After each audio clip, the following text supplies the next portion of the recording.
word nga hasten, kung masabot ang yung dali-dali. No? Moni ang pulong na gigamit with the Blessed Virgin Mary after receiving the message from the angel. He went in haste to Judea, to the place where her cousin Elizabeth lived, no, in Ain Karim. No?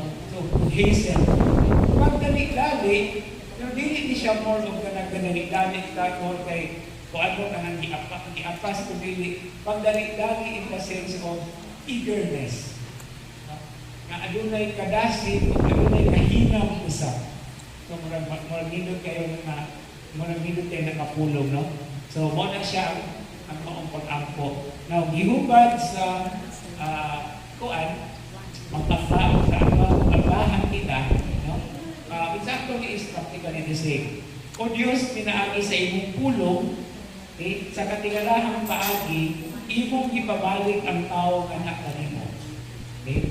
Kung itugot na kami, ang katawhan ng Kristiyanos, makadangat pagdali, muna hasten, makadangat pagdali, sa taliabot na piyesta, uban ang manasigong debosyon o buhing pagtuto.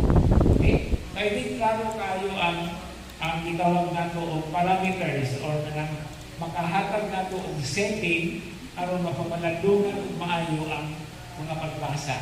Adunay kahinga, adunay kalipay, adunay pagmaya, adunay kasadya. So, daghan din nakapulong, no?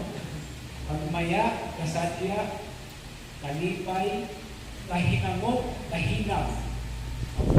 Many expressions, especially in our language. Now, to make the celebration, the liturgy of the word very significant and appropriate, ato karong tanawon ang uban na pagbasa sa dili katamo ato sa Ebanghelyo sama sa atong naandan. Okay, the book of Joshua.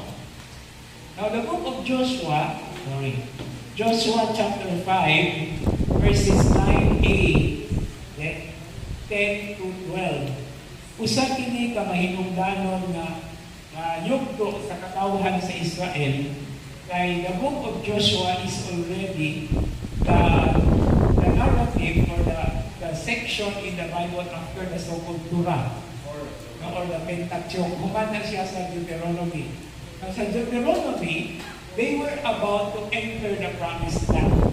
Sa Deuteronomy, ihatagan ni Moises o dugang o gitawag na review ang katawhan o sa ilang buhaton sila may tungod sa mga balaod o mga kasubukan na